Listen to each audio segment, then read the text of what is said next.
Hello everyone. Let's get started. Today we're going to be talking about protein synthesis and sorting.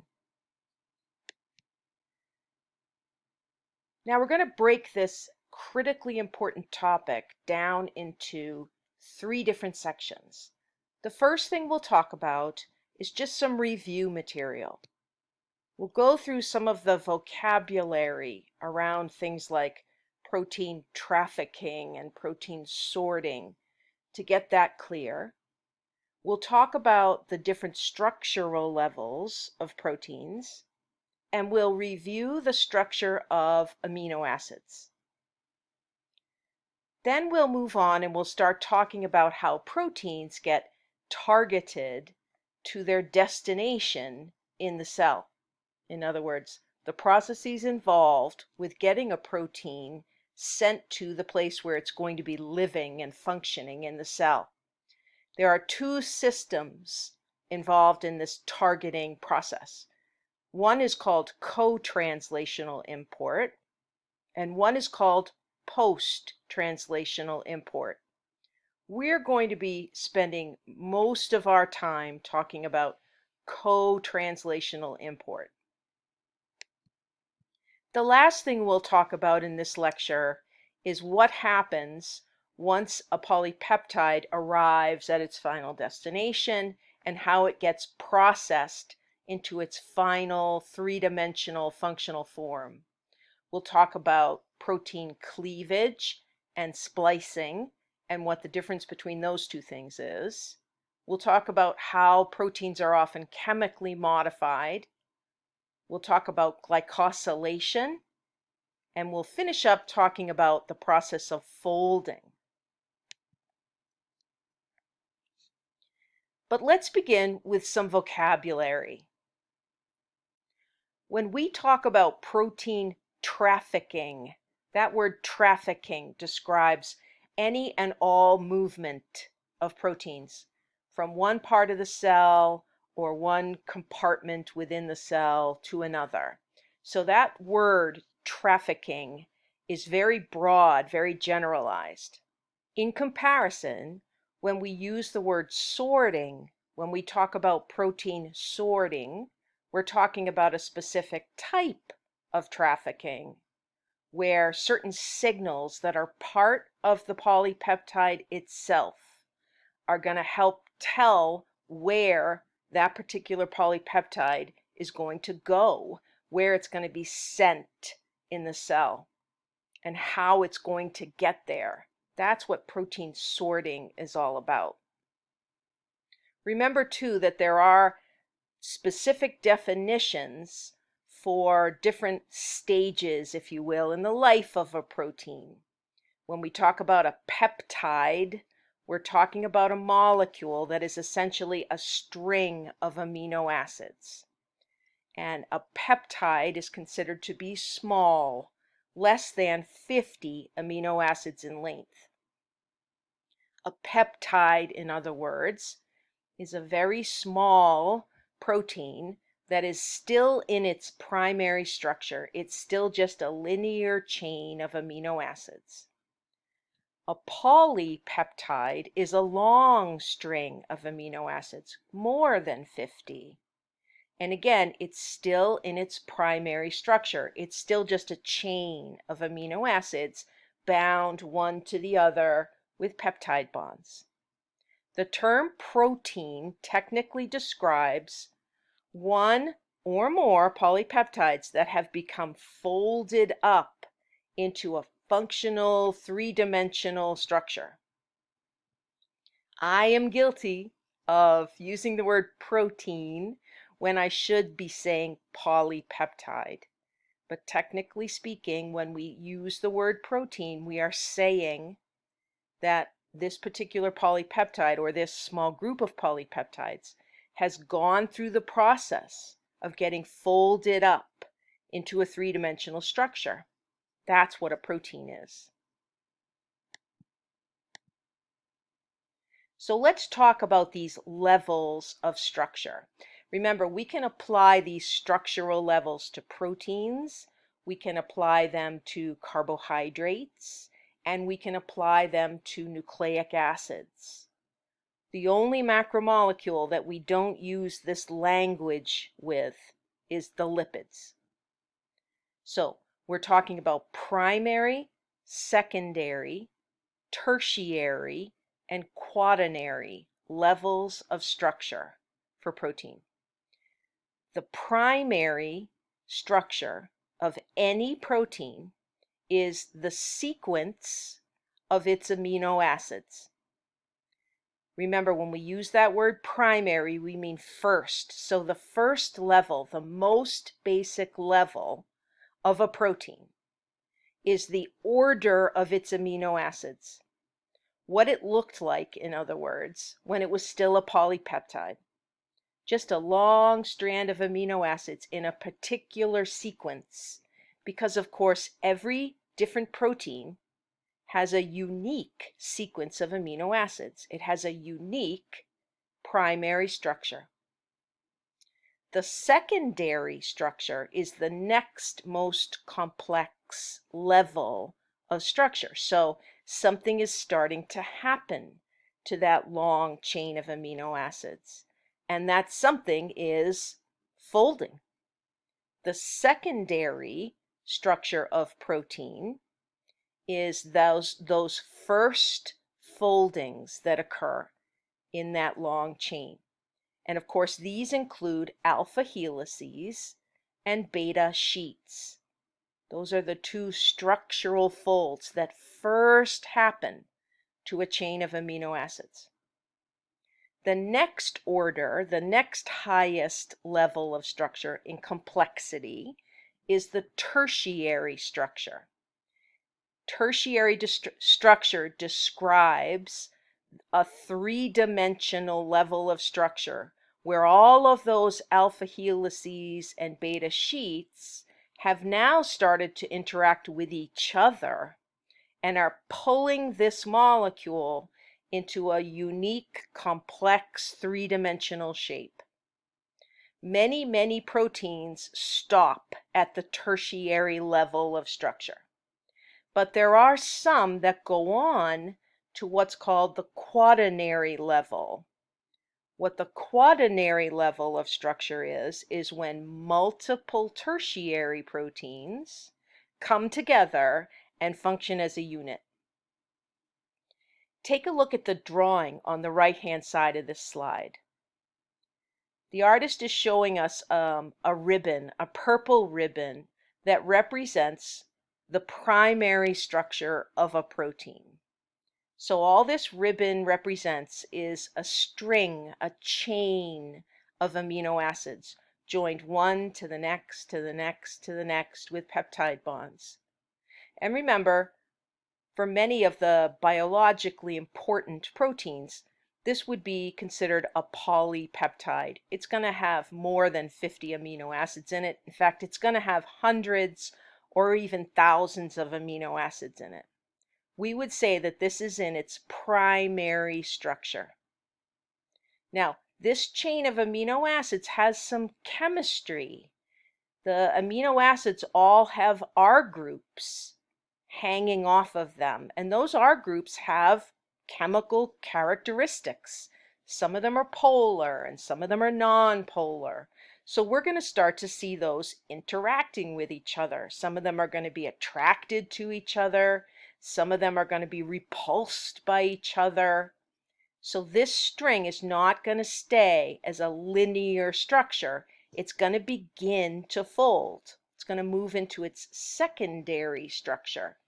And the two things we will see appear, depending on the order of the amino acids, are what we call beta pleated sheets, or just beta sheets, and what are called alpha helices. So within this chain, depending on the order of the amino acids, we may see multiple alpha helices and multiple beta sheets. Now, those alpha helices and beta sheets are not just going to stay put. They are also going to be attracted to each other or repelled from each other. And so the folding is going to continue and we're going to move into what we call the tertiary level of structure. The tertiary structure of any protein is its fully folded three-dimensional form. There are a handful of proteins, however, that go on to the quaternary structure.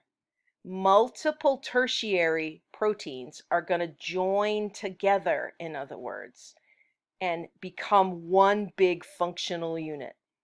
And of course, one of the most common examples we give for a quaternary protein is the protein called hemoglobin. Hemoglobin is actually composed of 2 alpha units and 2 beta units. They come together and they work as one big molecule. Those 2 alphas and those 2 betas, each one of those is its own tertiary protein. And those 4 tertiary proteins come together, bind to each other, and create hemoglobin. So we would call hemoglobin a protein that has quaternary structure.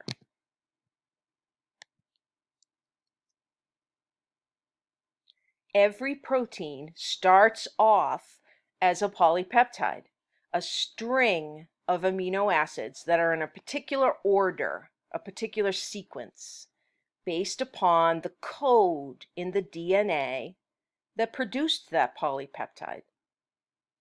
The amino acids have structural features that we need to be familiar with. Remember, there are 20 common amino acids that come together and make all of the different proteins that are found in living cells. When you look at an amino acid, you can put it into a group depending on its individual chemistry. We talk about polar amino acids, non-polar amino acids, acidic amino acids, and basic amino acids. When amino acids come together to make a polypeptide, they are joined together with a covalent bond that gets a special name. We call it a peptide bond. And when we get that long chain formed of amino acids all joined together with a peptide bond in between them, we can look at that polypeptide and we can describe each end, because each end looks different. It has directionality. There's what we call the N terminus of the polypeptide, and there's the C terminus of the polypeptide. There's one end where the amino group will be exposed, and there's one end where the carboxyl group will be exposed. So N for amino, C for carboxyl. Now let's take a look at the drawing on the slide. This is a generic amino acid. Amino acids share a lot of structure in common with each other. All amino acids have a carbon at their center, and there are 4 individual things bound to that carbon. In one place, there's a single hydrogen atom. In the next place, there's what's called an amino group.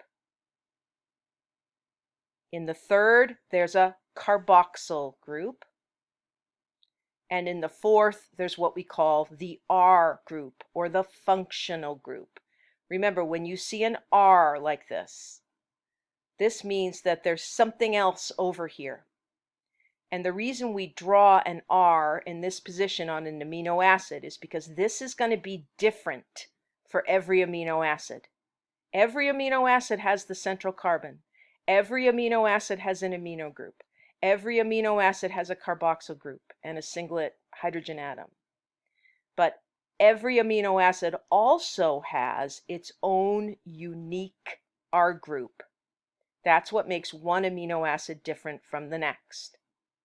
Now, I've got a second amino acid over here, sitting next to the first, and the artist has drawn for us in this red highlight where the enzyme is going to come along and build a peptide bond.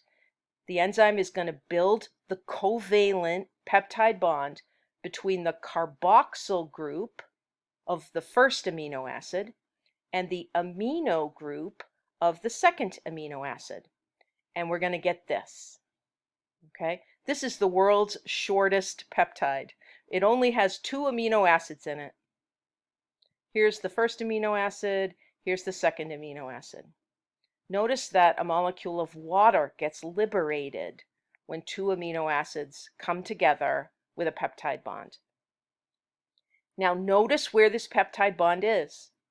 It's between the carbon in the carboxyl group and the nitrogen in the amino group. So the carboxyl group of this amino acid and the amino group of this amino acid come together and we get this peptide bond. Now, if this were an actual peptide with only 2 amino acids in it, this molecule has directionality. This end of the molecule looks different from this end, doesn't it? This would be called the N terminus because the amino group is sticking off of this end. And this would be called the C terminus because the carboxyl group is sticking off of this end.